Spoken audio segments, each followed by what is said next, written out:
تباہ کن اثرات پورے معاشرے کو کسی نہ کسی طور پر اپنی لپیٹ میں لے لیتے ہیں۔ جو کسی مومن کو نقصان پہنچائے یا اس کے ساتھ مکر اور دھوکہ بازی کرے وہ ملعون ہے۔ حضرت عمر فاروق رضی اللہ تعالیٰ عنہ نے غصے سے آپ کو گھورا اور کہا، اے خدا کے دشمن، تو گستاخی کر رہا ہے۔ خدا کی قسم، اگر رسول اللہ علیہ الصلوۃ والسلام کا ادب رکاوٹ نہ ہوتا، مانے نہ ہوتا، تو میں ابھی ابھی اپنی تلوار سے تیرا سر اڑا دیتا۔ پیارے آقا علیہ الصلوۃ والسلام بحیثیت تاجر صرف لین دین ہی نہیں کرتے تھے، بلکہ اپنے اعلیٰ اخلاق، انصاف، حلم اور حسن معاملہ سے لوگوں کے دل بھی جیت لیتے تھے۔ یہی وہ تجارتی کردار تھا جس نے ایک مخالف کو بھی اسلام کے دامن میں آنے پر مجبور کر دیا۔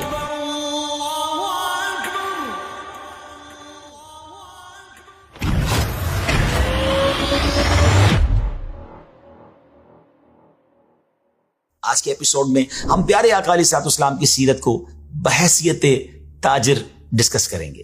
ناظرین، انسانی معاشرے کی ترقی، خوشحالی اور استحکام میں تجارت کو ریڑھ کی ہڈی کی حیثیت حاصل ہے، لیکن اس کے ساتھ جب تجارت میں جھوٹ، دھوکہ دہی، ملاوٹ، ناجائز ذخیرہ اندوزی اور ناپ تول میں کمی جیسے غیر اخلاقی رویے شامل ہو جائیں تو اس کے تباہ کن اثرات پورے معاشرے کو کسی نہ کسی طور پر اپنی لپیٹ میں لے لیتے ہیں۔ ایسی تجارت سے اعتماد کی فضا متاثر ہوتی ہے، معاشی ناانصافیاں پھیلتی ہیں اور تجارتی معاملات بد اعتمادی کا شکار ہو جاتے ہیں۔ ہر میدان کی طرح تجارت کے میدان میں بھی ہمارے پیارے آقا علیہ الصلوۃ والسلام کی سیرت روشنی کے مینار کی حیثیت رکھتی ہے۔ ہمارے پیارے آقا علیہ الصلوۃ والسلام نے بحیثیت تاجر دیانت، امانت اور صداقت کی ایسی اعلیٰ مثالیں قائم کی کہ آج بھی ان پر عمل کر کے کوئی بھی شخص ایک کامیاب اور اچھا تاجر بن سکتا ہے۔ پیارے آقا علیہ الصلوۃ والسلام نے اپنے کردار اور طرز عمل سے واضح فرمایا کہ حقیقی کامیابی صرف زیادہ منافع میں نہیں، بلکہ اخلاقی اصولوں کی پاسداری اور لوگوں کے حقوق کی ادائیگی میں ہے۔ یہی وجہ ہے کہ نبوت سے قبل ہی آپ علیہ الصلوۃ والسلام اپنی بے مثال امانت داری اور حق بیانی کے باعث پورے معاشرے میں صادق اور امین کے لقب سے مشہور ہو چکے تھے۔ ناظرین، اگر ہم پیارے آقا علیہ الصلوۃ والسلام کے معاشی بیک گراؤنڈ کی بات کریں تو ہمیں معلوم ہوتا ہے کہ پیارے آقا علیہ الصلوۃ والسلام کی ولادت ہوئی تو آپ کے سر سے والد کا سایہ اٹھ چکا تھا۔ والد گرامی کی طرف سے بطور میراث بھی کوئی جائیداد آپ کی طرف منتقل نہیں ہوئی تھی، جیسا کہ سیرت کی کتابوں میں آیا کہ پیارے آقا علیہ الصلوۃ والسلام کو میراث میں صرف 5 اونٹ، چند بکریاں اور ایک باندی ملی جس کا نام ام ایمن تھا۔ ان کے علاوہ کوئی چیز میراث میں نہ ملی تھی۔ والدہ ماجدہ کے وصال کے بعد 2 سال تک آپ کی کفالت آپ کے دادا حضرت عبد المطلب رضی اللہ تعالیٰ عنہ کرتے رہے۔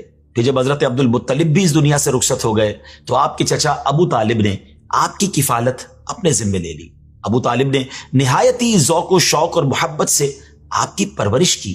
ناظرین، ہمارے پیارے آقا علیہ الصلوۃ والسلام بچپن سے ہی محنت و مشقت کر کے اپنی مدد آپ کے تحت ضروریات زندگی پورا کرنے کا ذہن رکھتے تھے۔ پیارے آقا علیہ الصلوۃ والسلام جب ابو طالب کے پاس تھے تو آپ محسوس کر رہے تھے کہ چچا کی فائنینشیل کنڈیشنز اچھی نہیں ہیں، اور پھر آل و اولاد کی کثرت نے اس کمزوری کو مزید تکلیف دہ بنا دیا تھا۔ اس لیے نبی پاک علیہ الصلوۃ والسلام 9-10 سال کی عمر سے ہی کچھ نہ کچھ لوگوں کی بکریوں کے ریوڑ اجرت پر چلانے شروع کر دیے تاکہ اپنے چچا کا ہاتھ بٹا سکے۔ ناظرین، مکہ مکرمہ میں حصول معاش کے لیے عام طور پر بکریاں چرانا اور تجارت عام تھی۔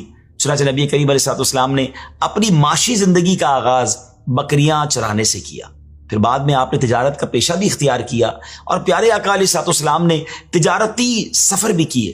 آپ نے شام کی طرف 2 بار بزنس کے لیے ٹور کیے، پہلے اپنے چچا کے ساتھ، اور اسی سفر میں بحیرہ راہب والا مشہور واقعہ بھی پیش آیا جس کے کہنے پر آپ کے چچا نے آپ کی حفاظت کی خاطر آپ کو مکہ مکرمہ واپس بھیج دی۔ اور شام کی طرف دوسرا سفر آپ صلی اللہ تعالی علیہ وسلم نے حضرت خدیجۃ الکبریٰ رضی اللہ تعالیٰ عنہ کے تجارتی مال کے ساتھ کیا۔ اس سفر میں آپ بطور تاجر شریک ہوئے تھے۔ آپ نے ملک شام میں قیام فرمایا، یہاں تک کہ حضرت خدیجہ رضی اللہ تعالیٰ عنہ کا سارا سامان تجارت جو آپ مکے سے ساتھ لائے تھے وہ اچھے داموں میں سیل کر دیا، اور اسی سے حاصل ہونے والی قیمت سے شام کی چیزیں اور ویسٹرن کنٹریز سے امپورٹ کی ہوئی چیزیں آپ نے خرید لی، جنہیں لے کر آپ مکہ پاک تشریف لائے، اور اس سفر میں پیارے آقا علیہ الصلوۃ والسلام کو دگنا پروفٹ ہوا، ڈبل پروفٹ ہو گیا، جو ایکسپیکٹیشن سے بھی زیادہ تھا۔ اور یہ نتیجہ تھا کہ تجارت میں آپ کی امانت و دیانت اور ان اصولوں کا جن پر آپ کوئی کمپرومائز نہیں کرتے تھے، اور اسی سفر میں میسرہ حضرت خدیجہ رضی اللہ تعالیٰ عنہ کے غلام نے نبی پاک علیہ السلام کی امانت و دیانتداری، سیرت کی اچھائیاں، کردار کی بلندی، اپنے ساتھیوں کے ساتھ اس نے سلوک اور جو غیر معمولی باتیں آبزرو کی تھیں وہ ساری آپ حضرت خدیجہ رضی اللہ تعالیٰ عنہ کو بتائیں، جن سے متاثر ہو کر آپ نے پیارے آقا علیہ السلام کی بارگاہ میں نکاح کا پیغام بھجوایا۔ پیارے آقا علیہ السلام نے حضرت خدیجہ رضی اللہ تعالیٰ عنہ کی وجہ سے جو تجارتی سفر کیے ان میں 2 سفر یمن کی طرف بھی تھے، جس پہ حضرت خدیجہ نے آپ کو جرش جو یمن کا علاقہ تھا اس کی طرف بھیجا۔ ناظرین، ہمارے پیارے آقا علیہ السلام اپنی عمر مبارک کے 25ویں سال تک تجارتی اسفار و معاملات میں اپنے اصولوں، اخلاق، حق گوئی، حسن معاملہ اور صدق و دیانت کی وجہ سے اتنے مشہور ہو چکے تھے کہ خلق خدا میں آپ صادق و امین کے لقب سے مشہور ہو گئے تھے۔ لوگ کھلے اعتماد کے ساتھ آپ کے پاس بے دھڑک اپنی امانتیں رکھواتے۔ اگر ہم سیرت کی کتابوں کا مطالعہ کرتے ہیں تو چند اصول ہمارے سامنے آتے ہیں جن کا آپ علیہ السلام دوران تجارت بہت زیادہ خیال رکھتے تھے۔ پہلا اصول، لڑائی جھگڑے سے پرہیز کرنا۔ تجارتی معاملات کی کامیابی کے لیے معاملات کی صفائی اور لڑائی جھگڑے سے پرہیز اہم ترین کردار ادا کرتا ہے، اور یہ صفت ہمارے پیارے آقا علیہ السلام میں بدرجائے اتم موجود تھی۔ چنانچہ حضرت قیس رضی اللہ عنہ فرماتے ہیں کہ پیارے آقا علیہ السلام زمانہ جاہلیت میں میرے شریک ہوتے تھے۔ آپ علیہ السلام شرکا میں سے بہترین شریک تھے، نہ لڑائی کرتے تھے اور نہ ہی جھگڑا کرتے تھے۔ دوسرا اہم اصول، بحث و تکرار سے اجتناب۔ پیارے آقا علیہ السلام کی اس خوبی کی گواہی زمانہ نبوت سے پہلے بھی دی جاتی تھی۔ حضرت عبداللہ بن صائب رضی اللہ عنہ فرماتے ہیں، میں نبی پاک کی خدمت اقدس میں حاضر ہوا تو آپ کے اصحاب آپ کے سامنے میری تعریف اور میرا تذکرہ کرنے لگے، تو نبی پاک نے ارشاد فرمایا، میں تمہاری نسبت ان سے زائد واقف ہوں۔ میں نے عرض کی، میرے ماں باپ آپ پر قربان، رسول پاک علیہ السلام آپ سچ فرماتے ہیں، آپ زمانہ جاہلیت میں میرے شریک ہوتے تھے، اور آپ کتنے بہترین شریک ہوتے تھے کہ نہ شور شرابہ، نہ بحث و تکرار کرتے تھے اور نہ ہی جھگڑا کرتے تھے۔ تیسرا اہم اصول، ایفائے وعدہ، یعنی پرامس کو پورا کرنا، وعدے کی پاسداری۔ یاد رکھیے ناظرین، وعدوں کی پاسداری تجار کی، بزنس کمیونٹی کی بہت بڑی خوبی شمار ہوتی ہے۔